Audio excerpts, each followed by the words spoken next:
ਦਿੱਲੀ ਦੇ ਵਿੱਚ ਇੱਕ ਕੁੜੀ ਦੇ ਨਾਲ ਫੇਰ ਦਰਿੰਦਗੀ ਕੀਤੀ ਗਈ ਹੈ ਤੇ ਕੁੜੀ ਨੂੰ ਕਈ ਕਿਲੋਮੀਟਰ ਤੱਕ ਕਾਰ ਦੇ ਨਾਲ ਘੜੀਸਿਆ ਗਿਆ ਜੀ। ਬਲੈਨੋ ਗੱਡੀ ਦੇ ਸਵਾਰ ਸਨ ਇਹ 5 ਜਣੇ, ਇਹ ਗ੍ਰਿਫਤਾਰ ਕਰ ਲਏ ਗਏ ਨੇ। ਇਹਨਾਂ ਨੇ ਨਵਾਂ ਸਾਲ ਮਨਾਇਆ ਸੀਗਾ। ਨਵਾਂ ਸਾਲ ਜਦੋਂ ਮਨਾ ਰਹੇ ਸੀਗੇ ਰਾਤ ਨੂੰ ਤਾਂ ਬਹੁਤ ਜ਼ਿਆਦਾ ਇਹਨਾਂ ਨੇ ਦਾਰੂ। ਇੱਕ ਰਾਹਗੀਰ ਨੇ ਦੇਖਿਆ ਕਿ ਲਾਸ਼ ਵਿੱਚ ਫਸੀ ਹੈ ਜਾਂ ਜਿਉਂਦਾ ਕੋਈ ਫਸਿਆ, ਉਹਨੂੰ ਤਾਂ ਇਹ ਲੱਗਿਆ। ਉਹਨੇ ਇਹਨਾਂ ਨੂੰ ਰੋਕਣ ਦਾ ਯਤਨ ਕੀਤਾ ਪਰ ਇਹ ਰੁਕੇ ਹੀ ਨਹੀਂ। ਪੁਲਿਸ ਨੇ ਪੁਸ਼ਟੀ ਕੀਤੀ ਹੈ ਕਿ ਤਕਰੀਬਨ 14 ਕਿਲੋਮੀਟਰ ਤੀਕ ਇਹ ਘੜੀਸੀ ਗਏ ਨੇ। ਦਿੱਲੀ ਦੇ ਵਿੱਚ ਇੱਕ ਕੁੜੀ ਦੇ ਨਾਲ ਫੇਰ ਦਰਿੰਦਗੀ ਕੀਤੀ ਗਈ ਹੈ ਤੇ ਕੁੜੀ ਨੂੰ ਕਈ ਕਿਲੋਮੀਟਰ ਤੱਕ ਕਾਰ ਦੇ ਨਾਲ ਘੜੀਸਿਆ ਗਿਆ ਜੀ। ਜੀ ਬਿਲਕੁਲ, ਵਾਕਿਆ ਦਰਦਨਾਕ ਮੌਤ ਮਿਲੀ ਹੈ ਇਸ ਕੁੜੀ ਨੂੰ। ਇਹਦੀ ਮੌਤ ਹੋ ਚੁੱਕੀ ਹੈ। ਇਸ ਕੁੜੀ ਦਾ ਨਾਮ ਅੰਜਲੀ ਸਿੰਘ ਸੀਗਾ ਜੀ। ਤੇ ਅਸੀਂ ਇਸ ਕਰਕੇ ਪਛਾਣ ਜਿਹੜੀ ਆ ਉਹ ਰਿਵੀਲ ਕਰ ਰਹੇ ਹਾਂ ਕਿਉਂਕਿ ਗੱਲ ਜਿਹੜੀ ਹੈ ਕਿ ਉਹ ਸ਼ਾਇਦ ਕਈਆਂ ਨੇ ਇਹ ਸਮਝ ਲੈਣਾ ਕਿ ਰੇਪ ਨਾਲ ਜੁੜੀ ਹੈ। ਹਾਲ ਦੀ ਘੜੀ ਰੇਪ ਦੀ ਕੋਈ ਪੁਸ਼ਟੀ ਨਹੀਂ ਹੈ, ਐਕਸੀਡੈਂਟਲ ਕੇਸ ਹੈ ਜੀ। ਇਸ ਕਰਕੇ ਜੇਕਰ ਕੋਈ ਐਸਾ ਵੈਸਾ ਮਾਮਲਾ ਪੁਸ਼ਟ ਹੋਇਆ ਹੁੰਦਾ ਤਾਂ ਅਸੀਂ ਕੋਈ ਵੀ ਪਛਾਣ ਜਿਹੜੀ ਉਹ ਜਨਤਕ ਨਾ ਕਰਦੇ। ਤਾਂ ਖੈਰ ਇਹ 20 ਕੁ ਸਾਲ ਦੀ ਕੁੜੀ ਸੀ। ਇਹਦਾ ਪਿਛੋਕੜ ਇਸ ਕਰਕੇ ਦੱਸਣਾ ਬਣਦਾ ਹੈ ਕਿਉਂਕਿ ਕੁਝ ਸਵਾਲਾਤ ਉੱਠਦੇ ਔਰ ਕੁੜੀਆਂ ਦੀ ਇੱਕ ਤਰ੍ਹਾਂ ਨਾਲ ਕਹਿ ਲਓ ਕਿ ਇਹ ਦੁਖਾਂਤਕ ਕਹਾਣੀ ਹੈ ਕਿ ਜਿਵੇਂ ਹੀ ਕੁਝ ਐਸਾ ਵੈਸਾ ਵਾਪਰਦਾ ਤਾਂ ਕੁਝ ਫਿਰ ਸਵਾਲ ਉਹਨਾਂ ਤੇ ਵੀ ਖੜੇ ਹੋ ਜਾਂਦੇ ਨੇ ਜੀ। ਮਸਲਾ ਨਿਰਭਇਆ ਦੇ ਮਾਮਲੇ 'ਚ ਵੀ ਸੀ ਔਰ ਇੱਥੋਂ ਤੱਕ ਕਹਿ ਦਿੱਤਾ ਗਿਆ ਸੀਗਾ ਕਿ ਇਹ ਰਾਤ ਨੂੰ ਕੀ ਕਰ ਰਹੀ ਸੀ। ਤਾਂ ਮਤਲਬ ਕਿ ਇੱਥੇ ਵੀ ਇਹ ਸਵਾਲ ਪੈਦਾ ਹੋਇਆ ਕਿ ਰਾਤ ਨੂੰ ਕੁੜੀ ਕੀ ਕਰ ਰਹੀ ਸੀ ਜੀ ਇੰਨੇ ਸਮੇਂ ਤੱਕ, ਕਿਉਂਕਿ ਇਹ ਜਿਹੜੇ ਬਲੈਨੋ ਗੱਡੀ ਦੇ ਸਵਾਰ ਸਨ ਇਹ 5 ਜਣੇ, ਇਹ ਗ੍ਰਿਫਤਾਰ ਕਰ ਲਏ ਗਏ। ਸਾਰਿਆਂ ਦੀ ਗ੍ਰਿਫਤਾਰੀ ਹੋ ਚੁੱਕੀ ਆ। ਮਨੋਜ ਮਿੱਤਲ, ਦੀਪਕ ਖੰਨਾ, ਮਿੱਤ ਖੰਨਾ, ਕ੍ਰਿਸ਼ਨ ਤੇ ਮਿੱਤਲ, ਇਹ ਪੰਜੇ ਹੀ ਮੁਲਾਜ਼ਮਤ ਕਰਦੇ ਨੇ ਵੱਖ-ਵੱਖ ਥਾਵਾਂ ਤੇ ਵੱਖ-ਵੱਖ ਮਹਿਕਮਿਆਂ 'ਚ। ਤਾਂ ਖੈਰ ਇਹਨਾਂ ਨੇ ਨਵਾਂ ਸਾਲ ਮਨਾਇਆ ਸੀਗਾ। ਨਵਾਂ ਸਾਲ ਜਦੋਂ ਮਨਾ ਰਹੇ ਸੀਗੇ ਰਾਤ ਨੂੰ ਤਾਂ ਬਹੁਤ ਜ਼ਿਆਦਾ ਇਹਨਾਂ ਨੇ ਦਾਰੂ ਪੀਤੀ ਸੀਗੀ। ਹੋਸ਼ ਹੀ ਕੋਈ ਨਹੀਂ ਹੈ ਜੀ। ਤਾਂ ਮਤਲਬ ਕਿ ਇਹ ਕੁੜੀ ਜਿਹੜੀ ਸੀਗੀ ਬੇਸਿਕਲੀ ਕੀ ਹੈ ਕਿ ਜਿਵੇਂ ਅੱਜ ਕੱਲ ਤੁਸੀਂ ਦੇਖਦੇ ਹੋ ਕਿ ਸ਼ਾਦੀਆਂ ਜਿਹੜੀਆਂ ਇਵੈਂਟ ਮੈਨੇਜਮੈਂਟ ਜਿਹਨੂੰ ਆਪਾਂ ਕਹਿੰਦੇ ਆ, ਤਾਂ ਕੰਪਨੀਆਂ ਸ਼ਾਦੀਆਂ ਕਰਵਾਉਂਦੀਆਂ ਨੇ। ਠੀਕ ਹੈ। ਉਹਦੇ ਤੇ ਇੱਕ ਮੂਵੀ ਵੀ ਬਣ ਚੁੱਕੀ ਹੈ। ਤਾਂ ਇਹ ਕੁੜੀ ਬੇਸਿਕਲੀ ਉਹ ਕੰਮ ਕਰਦੀ ਸੀ, ਅਸਿਸਟੈਂਟ ਸੀਗੀ ਕਿਸੇ ਦੇ ਨਾਲ, ਸਹਾਇਕ ਸੀਗੀ।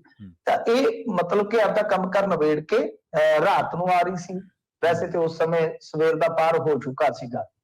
ਇਹ ਗੱਲ ਜਿਹੜੀ ਆ ਉਹ 3 ਤੋਂ 4 ਦੇ ਦਰਮਿਆਨ ਦੱਸੀ ਜਾਂਦੀ ਆ। ਤੇ ਇਹਦਾ ਮਤਲਬ ਕਿ ਸਕੂਟਰ ਜਿਹੜਾ ਸਕੂਟੀ ਜਿਹਨੂੰ ਆਪਾਂ ਆਖਦੇ ਨੇ ਤਾਂ ਟੁੱਟੀ ਫੁੱਟੀ ਹਾਲਤ ਦੇ ਵਿੱਚ ਮਿਲਿਆ।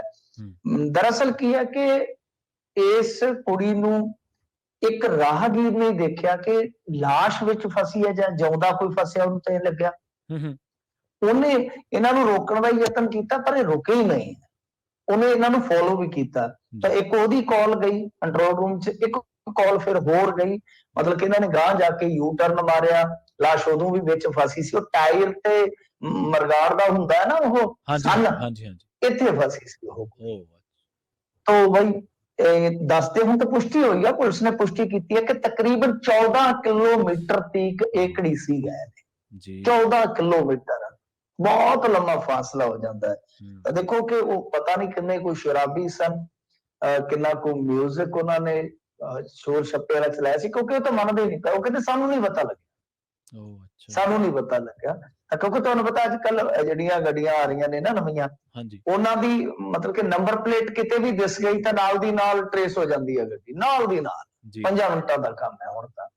ਸੋ ਉਹਨਾਂ ਨੇ ਨਾਲ ਦੀ ਨਾਲ ਟਰੇਸ ਕਰਕੇ ਇਹਨਾਂ ਨੂੰ ਫੜ ਲਿਆ ਵਾ। ਤੇ ਗੱਲ ਇਹ ਹੈ ਕਿ ਮੰਨ ਨਹੀਂ ਰਹੇ। ਇਹ ਕਹਿੰਦੇ ਆ ਕਿ ਸਾਨੂੰ ਨਹੀਂ ਪਤਾ ਕਿਸ ਤਰ੍ਹਾਂ ਹੋਇਆ, ਕਿਵੇਂ ਹੋਇਆ। ਪਰ ਦੂਸਰੇ ਪਾਸੇ ਮਾਪੇ ਵੀ ਨਹੀਂ ਮੰਨ ਰਹੇ ਕਿਉਂਕਿ ਦੇਖੋ ਬਹੁਤ ਹੀ ਬੇਦਰਦ ਜਿੱਦਾਂ ਕਹਿ ਲਓ ਕਿ ਇਹਨਾਂ ਦੀ ਜਿਹੜੀ ਹਾਲਤ ਜਿਹੜੀ ਆਪਾਂ ਦੇਖੀਏ ਕਈ ਵਾਰ ਸਾਹਮਣੇ ਆਉਂਦੀ ਹੈ ਕਿ ਲਾਸ਼ ਨਾਲ ਏਦਾਂ ਹੋ ਗਿਆ ਜੀ, ਬੇਕਿਰਕੀ ਹੋ ਗਈ, ਏਦਾਂ ਹੋ ਗਈ। ਪਰ ਤੁਸੀਂ ਸੋਚੋ ਕਿ ਐਕਸੀਡੈਂਟ ਦੇ ਵਿੱਚ ਇਸ ਤਰ੍ਹਾਂ ਕੋਈ ਪਤਾ ਨਹੀਂ ਕਿੰਨਾ ਕੁ ਤੜਫਿਆ ਹੋਵੇਗਾ। ਇਹ ਸੋਚ ਕੇ ਵੇਖਣ ਵਾਲੀ ਗੱਲ ਹੈ ਕਿ ਇੰਨੀ ਜ਼ਿਆਦਾ ਭਿਆਨਕ ਮੌਤ ਆਈ ਹੈ ਕਿ ਹਿਸਾਬ ਲਾ ਲਓ ਕਿ ਹੱਡੀਆਂ ਬਾਹਰ ਆ ਗਈਆਂ, ਅੰਗ ਕੁਛ ਮਤਲਬ ਕਿ ਖਿਲਰ ਗਏ। ਬਹੁਤ ਹੀ ਬੁਰੀ ਤਰ੍ਹਾਂ ਉਹ ਕੁੜੀ ਵਿਚਾਰੀ ਮਰੀ, ਬਹੁਤ ਬੁਰੀ ਮੌਤ ਜਿੱਦਾਂ ਕਹਿ ਲਈਏ। ਤਾਂ ਫਿਰ ਹੁਣ ਜਿਹੜੇ ਹੈਗੇ ਨੇ ਇਹਨਾਂ ਦੇ ਮਾਪੇ, ਮਤਲਬ ਕਿ ਜੋ ਇਸ ਵੇਲੇ ਮ੍ਰਿਤਕ ਹੈ, ਇਹਦੇ ਮਾਪਿਆਂ ਦਾ ਕਹਿਣਾ ਇਹ ਹੈ, ਵੈਸੇ ਉਹਦੀ ਮਾਂ ਆਈ ਹੈ ਮੀਡੀਆ ਦੇ ਸਾਹਮਣੇ, ਕਿ ਬਈ ਸਾਡੀ ਕੁੜੀ ਦੇ ਤਨ ਤੇ ਇੱਕ ਵੀ ਕੱਪੜਾ ਕਿਉਂ ਨਹੀਂ ਹੈ ਜੀ, ਅਸੀਂ ਵੀ ਐਕਸੀਡੈਂਟ ਵੇਖੇ ਨੇ, ਠੀਕ ਆ, ਲੀੜੇ ਨਾਲ ਬਲੇਟੇ ਜਾਂਦੇ ਆ, ਤਾਂ ਤਨ ਤੇ ਲੀੜਾ ਕਿਉਂ ਨਹੀਂ ਹੈ? ਕਿਉਂਕਿ ਜਦੋਂ ਪੁਲਿਸ ਨੇ ਜਾ ਕੇ ਲਾਸ਼, ਦੇਖੋ ਹੁਣ 2 ਕਾਲਾਂ ਆ ਗਈਆਂ ਕੰਟਰੋਲ ਰੂਮ ਦੇ ਵਿੱਚ, ਪੁਲਿਸ ਦੀ ਭਾਦੀ ਬਣ ਗਈ ਜਦੋਂ ਇਹਨਾਂ ਨੇ ਜਾ ਕੇ ਲਾਸ਼ ਵੇਖੀ ਹੈ, ਤਾਂ ਵੈਸੇ ਦੱਸਦੇ ਕਿ ਕੁੜੀ ਦੀ ਔਨ ਦਾ ਸਪੌਟ ਹੀ ਮੌਤ ਹੋ ਗਈ, ਜਿੰਨਾ ਅੰਦਾਜ਼ਾ ਲਾਇਆ ਜਾ ਰਿਹਾ ਜੀ ਜੀ। ਇਹ ਜਦੋਂ ਗਏ ਨੇ, ਕਹਿੰਦੇ ਕਿ ਲਾਸ਼ ਨਗਨ ਅਵਸਥਾ ਦੇ ਵਿੱਚ ਸੀ, ਕੋਈ ਕੱਪੜਾ ਹੈ ਨਹੀਂ, ਤਾਂ ਉਹ ਸਵਾਲ ਚੁੱਕ ਰਹੇ ਨੇ, ਉਹ ਤਾਂ ਜਤਾ ਰਹੇ ਨੇ ਇਸ ਗੱਲ ਦਾ ਸ਼ੱਕ ਕਿ ਕੁੜੀ ਨੂੰ ਸ਼ਾਇਦ ਰੇਪ ਕੀਤਾ ਗਿਆ, ਰੇਪ ਕਰਕੇ ਉਹਦਾ ਮਰਡਰ ਕੀਤਾ ਗਿਆ। ਮਤਲਬ ਕਿ ਉਹਨਾਂ ਦੇ ਸੋਚਣ ਦਾ ਜਾਂ ਸਮਝਣ ਦਾ ਇਸ ਘਟਨਾ ਨੂੰ ਇਹੋ ਨਜ਼ਰੀਆ ਹੈ ਕਿ ਕੁੜੀ ਨੂੰ ਸ਼ਾਇਦ ਰੇਪ ਕਰਕੇ ਉਸ ਤੋਂ ਬਾਅਦ ਮੌਤ ਦੇ ਘਾਟ ਉਤਾਰਿਆ ਗਿਆ। ਹੁਣ ਵੇਖੋ ਇਹ ਵੀ ਫਰਦਰ ਤਫਤੀਸ਼ ਦਾ ਮਾਮਲਾ ਹੈ, ਅੱਗੇ ਕੀ ਹੁੰਦਾ ਮਾਮਲਾ, ਕਿਸ ਦਿਸ਼ਾ ਵੱਲ ਵੱਧਦਾ ਹੈ। ਪਰ ਜੋ ਇਹ ਭਿਆਨਕਤਾ, ਕਿਉਂਕਿ ਸੀਸੀਟੀਵੀ ਕੈਮਰਿਆਂ 'ਚ ਕੈਦ ਹੋ ਗਈ, ਮੀਡੀਆ ਦੇ ਵਿੱਚ ਬਹੁਤ ਜ਼ਿਆਦਾ ਚੱਲ ਰਹੀ ਹੈ ਖਬਰ, ਤਾਂ ਜੋ ਇਹ ਭਿਆਨਕਤਾ ਲੋਕਾਂ ਨੇ ਦੇਖੀ ਹੈ, ਤਾਂ ਵਾਕਿਆ ਲੋਕ ਕੰਬ ਉੱਠੇ, ਸਹਿਰ ਉੱਠੇ ਆ ਕਿ ਐਸੇ ਲੋਕ ਵੀ ਹਨ।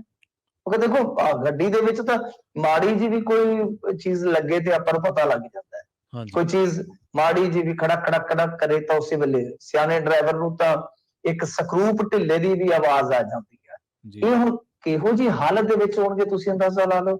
ਔਰ ਜੋ ਇਹ ਬੋਲ ਰਿਹਾ ਕਿ ਉਹਦੇ ਤੇ ਯਕੀਨ ਕੀਤਾ ਜਾ ਸਕਦਾ, ਇਹ ਵੀ ਵੱਡਾ ਸਵਾਲ ਹੈ, ਕਿਉਂਕਿ ਕੋਸ਼ਿਸ਼ ਤੇ ਇਹੀ ਰਹੇਗੀ ਨਾ ਕਿ ਐਕਸੀਡੈਂਟਲ ਕੇਸ ਬਣ ਜਾਵੇ, ਤੇ ਉਹਦੇ ਵਿੱਚ ਤੁਹਾਨੂੰ ਪਤਾ ਕਿ ਥੋੜੇ ਜਿਹੇ ਕਾਨੂੰਨ ਨਰਮ ਨੇ। ਖੈਰ, ਇਹ ਮੁੱਦਾ ਸਿਆਸਤ ਦੇ ਵਿੱਚ ਵੀ ਕਾਫੀ ਭਖਿਆ ਹੈ। ਆਮ ਆਦਮੀ ਪਾਰਟੀ ਦੇ ਕੁਝ ਕਾਰਕੁਨ ਜਿਹੜੇ ਨੇ, ਇਹਨਾਂ ਨੇ ਅੱਜ LG ਦੇ ਘਰਾਓ ਦਾ ਬਣਾਇਆ ਸੀਗਾ ਪ੍ਰੋਗਰਾਮ, ਉੱਥੇ ਪਾਣੀ ਦੀਆਂ ਵਾਸ਼ੜਾਂ ਵੱਜੀਆਂ ਨੇ। ਸਵਾਤੀ ਮਾਲੀਵਾਲ ਜਿਹੜੇ ਕਿ ਹੈਗੇ ਨੇ ਮਹਿਲਾ ਕਮਿਸ਼ਨ ਦੇ ਚੇਅਰਪਰਸਨ, ਉਹਨਾਂ ਨੇ ਵੀ ਇਹਦਾ ਨੋਟਿਸ ਲਿਆ ਵਾ। ਅਰਵਿੰਦ ਕੇਜਰੀਵਾਲ ਹੋਰਾਂ ਨੇ ਵੀ ਮੰਗ ਕੀਤੀ ਹੈ ਕਿ ਸਖਤ ਸਜ਼ਾ ਦੇਣੀ ਚਾਹੀਦੀ ਹੈ।